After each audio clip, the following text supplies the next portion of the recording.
ആലുവ സെമിനാരിയിലാണ് ഞാൻ പഠിച്ചത്. അവിടെ പഠിക്കുമ്പോൾ ഞങ്ങൾക്കൊരു ഓപ്ഷണൽ സബ്ജക്റ്റ് ഉണ്ടായിരുന്നു. സോഷ്യൽ ആക്ഷൻ എന്നായിരുന്നു ആ സബ്ജക്റ്റിൻ്റെ പേര്. ഞങ്ങളെ ആ വിഷയം പഠിപ്പിച്ചത് ഞങ്ങളുടെ പ്രൊഫസറായിരുന്ന ബഹുമാനപ്പെട്ട ചക്കിയാത്തച്ഛനാണ്.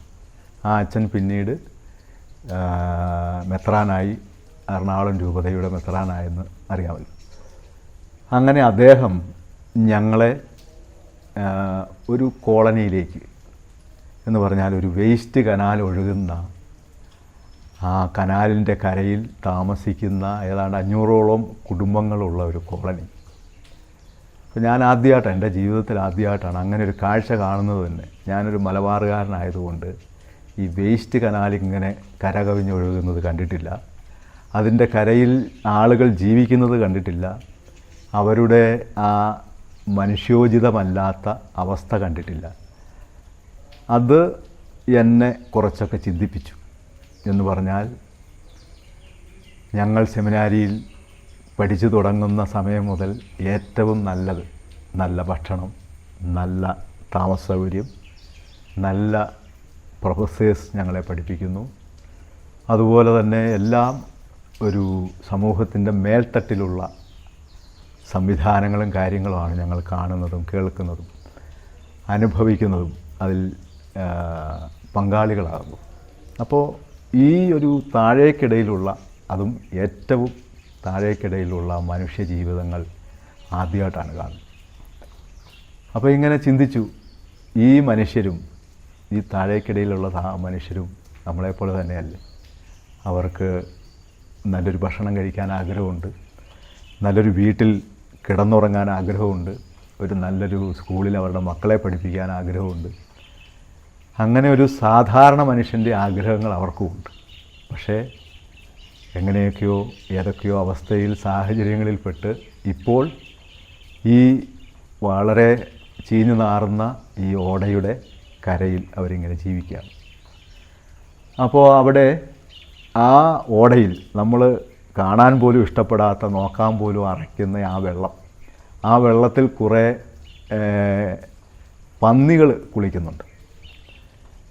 കുറച്ചപ്പുറത്ത് മാറി കറുത്ത എരുമ അവിടെ കുളിക്കുന്നുണ്ട്. കുറച്ചങ്ങോട്ട് മാറി മനുഷ്യക്കുട്ടികളും ചാടി കുളിക്കുന്നുണ്ട് അതിനകത്ത്.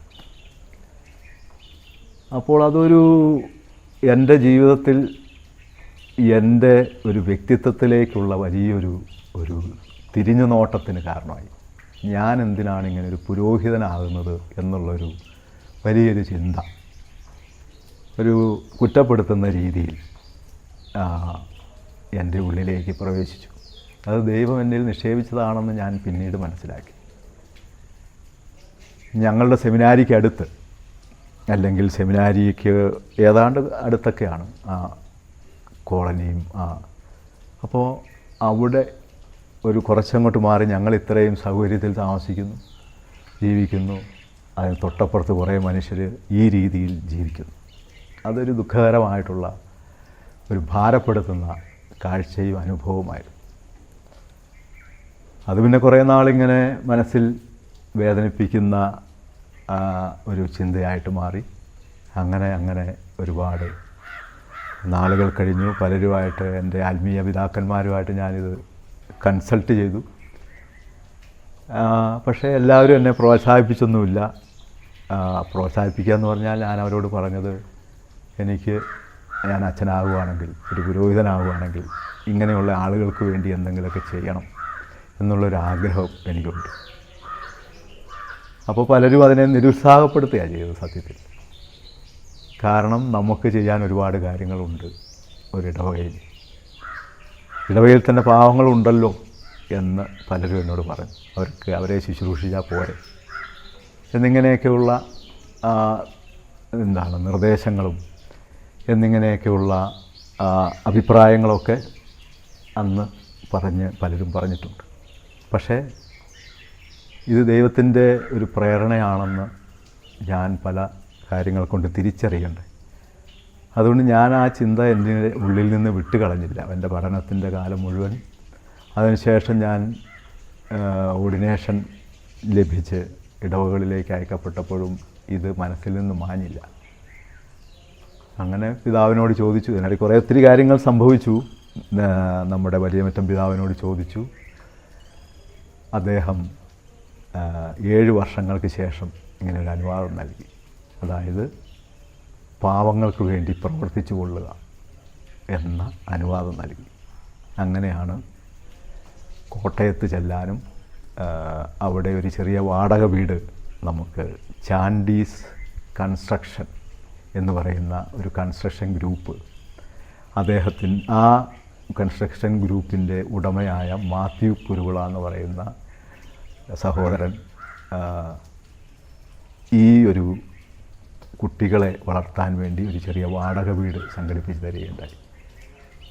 അതിനുശേഷം ആ കോട്ടയത്തുള്ള റെയിൽവേയുടെ പുറമ്പോക്ക്, കോട്ടയം ജില്ലയിലുള്ള പല കോളനികൾ, പിന്നെ ഇതുപോലുള്ള സ്ഥലങ്ങൾ, അങ്ങനെയൊക്കെ ആ സ്ഥലങ്ങളിലൂടെയൊക്കെ പോയി ആരുമില്ലാത്ത കുട്ടികളെ കണ്ടപ്പോൾ അവരിൽ 1-2 പേരെ കൂട്ടിക്കൊണ്ടുവന്നു. കൊണ്ടുവന്ന കുട്ടികൾക്ക് മാതാപിതാക്കളില്ലായിരുന്നു. മാതാപിതാക്കൾ പല സാഹചര്യങ്ങളിൽ അമ്മ ഒരാളുടെ കൂടെ പോയതും അപ്പൻ വേറൊരു സ്ത്രീയുടെ കൂടെ പോയതും ഒക്കെ ആയിട്ടുള്ള സാഹചര്യങ്ങളായിരുന്നു. അങ്ങനെ 1-2 കുട്ടികളെ കൂട്ടിക്കൊണ്ട് വന്ന് നമ്മൾ പഠിപ്പിക്കാൻ ആരംഭിച്ചതാണ്. അത് പിന്നീട് സ്വന്തം സ്ഥലം നമുക്കൊരാൾ തന്നു. വലിയ കെട്ടിടം ഈ ചാൻഡീസ് കൺസ്ട്രക്ഷൻ തന്നെ നമുക്ക് നിർമ്മിച്ചു തന്നു. അങ്ങനെ ഒത്തിരി ആളുകൾ ഈ തെള്ളകം എന്ന് പറയുന്ന സ്ഥലത്ത്, പുഷ്പഗിരി എന്ന് പറയുന്ന ഇടവകയിൽ, പരിസരത്തുള്ള ഇടവകകൾ, അതുപോലെ ചങ്ങനാശ്ശേരി അതിരൂപത, കോട്ടയം അതിരൂപത, വിജയപുരം അതിരൂപത, ഇങ്ങനെയുള്ള രൂപതകളിൽ നിന്നുള്ള ആളുകളും സഹൃദയരും നല്ല മനുഷ്യരും അഭ്യുദയാകാംക്ഷികളുമായിട്ടുള്ള ഒത്തിരി ആളുകൾ നമ്മളെ ഈ ചാരിറ്റിയെ സഹായിക്കുകയും അതിങ്ങനെ തുടരുകയും ചെയ്യാണ്. ചുരുക്കം പറഞ്ഞാൽ ഇതാണൊരു ആരംഭത്തിൻ്റെ, ഈ ചാരിറ്റിയുടെ ആരംഭം. ദൈവം എനിക്ക് തന്ന ഒരു നിയോഗം, അതിനെ ഞാൻ ഒരിക്കലും കൈവിട്ട് കളഞ്ഞില്ല. പല അവസരങ്ങളിൽ, പല സങ്കടങ്ങളിൽ, പല പ്രതിസന്ധികളിൽ, മനസ്സിലുണ്ടായ ഒരുപാട് സ്ട്രഗിളിൽ ഇത് എന്തിനാണെന്നൊക്കെ തോന്നിയിട്ടുണ്ട്. ഇതിൻ്റെ ആവശ്യമുണ്ടോ? ഒരു ഇടവക വികാരിയായിട്ടായിരുന്നല്ലോ നീ ഉണ്ടാകേണ്ടിയിരുന്നത്. പിന്നെ അന്യൊരു നാട്ടിൽ വന്ന് ഇങ്ങനെ ഒരു കഠിനമായ മാനസിക വ്യഥ അല്ലെങ്കിൽ അപമാനം, കുറ്റപ്പെടുത്തൽ, ഇതൊന്നും ഏൽക്കേണ്ട ആവശ്യമില്ലായിരുന്നല്ലോ. അങ്ങനെയൊക്കെയുള്ള ചിന്തകൾ പ്രലോഭനങ്ങളായി മനസ്സിൽ വന്നിട്ടുണ്ട്. പക്ഷേ അവിടെയൊക്കെ ഇത് ദൈവം എന്നെ ഏൽപ്പിച്ചതാണെന്നുള്ള അതിൻ്റെ അപ്പുറത്തേക്ക് മാറിയ, അല്ലെങ്കിൽ അതിൻ്റെ മുകളിൽ കയറിയ ആ ഒരു നിയോഗം, ആ നിയോഗത്തിൻ്റെ ഉത്തരവാദിത്വം എൻ്റെ മനസ്സിലിങ്ങനെ നല്ലൊരു ബലം പിടിച്ച് നിന്നതുകൊണ്ട്, രൂഢമൂലമായിട്ട് നിന്നതുകൊണ്ട് ഞാൻ അതിൽ തന്നെ നിലനിൽക്കാൻ എനിക്ക് സാധിച്ചു എന്ന് പറയാൻ ദൈവം എന്നെ നിലനിർത്തി. അതാണ് എൻ്റെ ഏറ്റവും വലിയ സന്തോഷം.